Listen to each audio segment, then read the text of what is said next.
Hi everyone, welcome to recipes and blog with Swati. मेरा नाम है स्वाति और मैं आज आपसे शेयर करने वाली हूँ वर्क परमिट के बारे में। वर्क परमिट कैसे मिलता है, क्या इसका प्रोसेस है, कौन इनिशिएट करता है, किन टर्म्स एंड कंडीशन में आपको ये मिलता है, क्या क्या इसकी रिक्वायरमेंट होती हैं, डॉक्यूमेंट्स कौन से चाहिए आपको इसको अप्लाई करने के लिए और कौन इसको इशू करता है। ये सारी ही चीज़ों का मैं आपको आंसर करूंगी इस वीडियो में। और अगर आपको ये वीडियो इन्फॉर्मेटिव लगती है तो प्लीज़ चैनल को ज़रूर सब्सक्राइब करें, वीडियो को ज़रूर लाइक करें एंड शेयर करें इसको अपने फैमिली एंड फ्रेंड्स के साथ, सो दैट अगर वो भी यहाँ पे आने का प्लान कर रहे हैं और उनकी भी कोई क्वेरी है वर्क परमिट को लेके या वर्क वीज़ा को लेके, तो इसके थ्रू उनकी वो क्वेरी सॉल्व हो जाए। चलिए करते हैं start. First of all, work permit है क्या? वर्क परमिट एक ग्रांट है गवर्नमेंट की तरफ से एम्प्लॉयर को कि अगर आप फॉरेन के किसी पर्सन को यहाँ पे बुलाना चाहते हो जॉब करने के लिए, तो वो आपको ग्रांट कर रहे हैं कि यस आप उनको बुला सकते हो। वो है वर्क परमिट कि आप यहाँ पे वर्क करने के लिए किसी को परमिट कर रहे हो। That is called work permit या फिर वर्क वीजा। इन शॉर्ट हम कह सकते हैं कि लेबर परमिट मिले बिना, जो कि ministry of man power issue करती है, कोई भी एम्प्लॉयर बाहर से किसी को भी यहाँ पे काम करने के लिए नहीं बुला सकता। वर्क परमिट बहुत ही इंपॉर्टेंट परमिट है। अब मैं आपको बताती हूँ कि ये किस कैटेगरी में आता है। ये 2 साल के लिए वैलिड होता है। जब आपके पासपोर्ट पे स्टैंप लगती है वीज़ा की, तब से लेके नेक्स्ट 2 ईयर तक ये परमिट जो है वो वैलिड रहता है। उसके बाद आपके एम्प्लॉयर को उसको रिन्यू करवाना पड़ता है। दूसरी इसकी कैटेगरी है कि ये मल्टीपल एंट्री वीज़ा है। मींस कि 2 साल के बीच में आप अपने देश में जा सकते हो या किसी भी कंट्री में बाहर जा सकते हो, तो आपको परमिट है बाहर जाने की, तो आप मल्टीपल एंट्रीज जो है वो कंट्री में कर सकते हो वर्क परमिट के अंडर। अब देखते हैं कि क्या क्या रिक्वायरमेंट्स इसकी होनी चाहिए। आपके वीज़ा को जो भी अप्लाई कर रहा है, कौन कौन सी चीज़ें उसके फुलफिल होना बहुत ज़रूरी है। सबसे पहले कि जो भी आपके वीज़ा को स्पॉन्सर कर रहा है, मींस कि आपके जो स्पॉन्सर हैं जिसकी वीज़ा पे आप यहाँ पे आ रहे हो, वो एक लोकल वन होनी चाहिए यहाँ की एंटिटी, एंड उनकी जो भी लीगल कॉम्पिटेंसीज हैं वो सारी कंप्लीट होनी चाहिए। मींस कि वो कंपनी एक वैलिड कंपनी होनी चाहिए। जो भी लीगल रिक्वायरमेंट्स होती हैं जैसे रजिस्ट्रेशन करवाना, वो सब उस कंपनी का कंप्लीट होना चाहिए। सेकेंड रिक्वायरमेंट है कि जिस भी पर्सन के लिए वीज़ा को अप्लाई किया जा रहा है, वर्क परमिट लिया जा रहा है जिसके लिए, उनकी एज 21 साल से ऊपर होनी चाहिए और 60 साल से कम होनी चाहिए, तभी उनका वर्क परमिट जो है वो यहाँ पे लगेगा।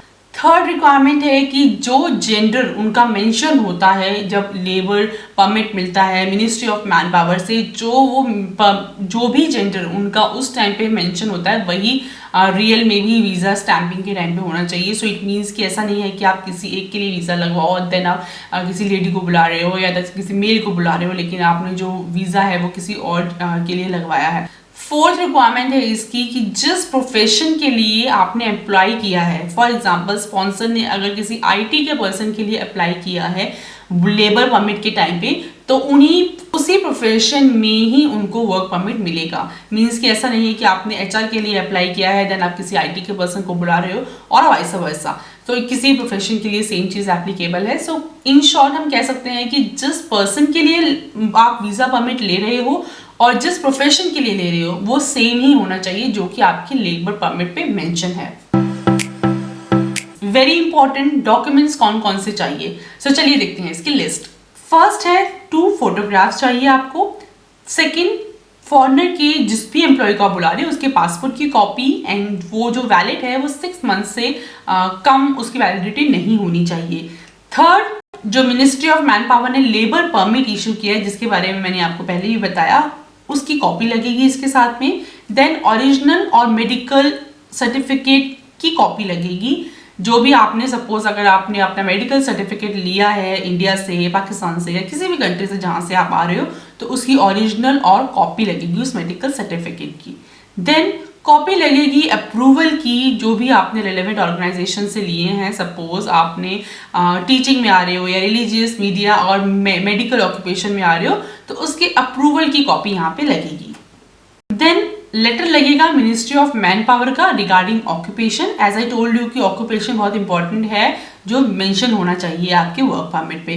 Now very important, for example अगर आप ओमान में रहते हुए ही चेंज कर रहे हो अपनी कंपनी को, तो वर्क परमिट उस केस में कैसा होगा? सो इस केस में आपका जो वर्क परमिट है वो ट्रांसफर हो जाएगा आपके न्यू एम्प्लॉयर को। इसीलिए आपको चाहिए एनओसी। सो एनओसी को लेके यहाँ पे न्यू रूल आया था, जिसके लिए मैंने एक डेडिकेटेड वीडियो बनाई थी कि एनओसी के न्यू रूल के अकॉर्डिंग क्या क्या रिक्वायरमेंट्स है। लिंक मैं डिस्क्रिप्शन बॉक्स में डाल दूंगी, आप एक बार उसको जाके चेक कर सकते हो in case if you are interested.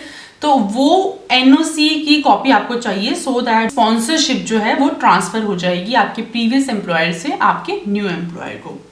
सो ये है पूरा प्रोसेस कि जब भी कोई न्यू एम्प्लॉय कोई कंपनी हायर करती है तो उस टाइम पे उनको यहाँ की मिनिस्ट्री ऑफ मैन पावर से एक परमिट लेना होता है, देन उसके बेसिस पे वो आपका वीज़ा लगवाती हैं। सो ये बहुत इंपॉर्टेंट डॉक्यूमेंट है और इसकी जो भी पूरी रिस्पॉन्सिबिलिटी है इसकी प्रोसेसिंग की, इसके रिन्यूअल की, वो आपके एम्प्लॉय ही आपको करा के देते हैं और 2 साल के बाद ये रिन्यू होता है। सो अगर आपकी इससे रिलेटेड कोई भी क्वेरी है तो आप मुझे कमेंट सेक्शन में प्लीज़ लिख के भेजिए। अदर देन दिस, आपकी ओमान से भी रिलेटेड कोई क्वेरी है, आप किसी भी पर्टिकुलर क्वेरी को लेके सर्च कर रहे हो, तो आप वो डेफिनेटली मुझे कमेंट सेक्शन में लिख के भेज सकते हो। I would love to answer that. और इसी के साथ मैं मिलती हूँ आपसे in another video. Till then take care, bye bye.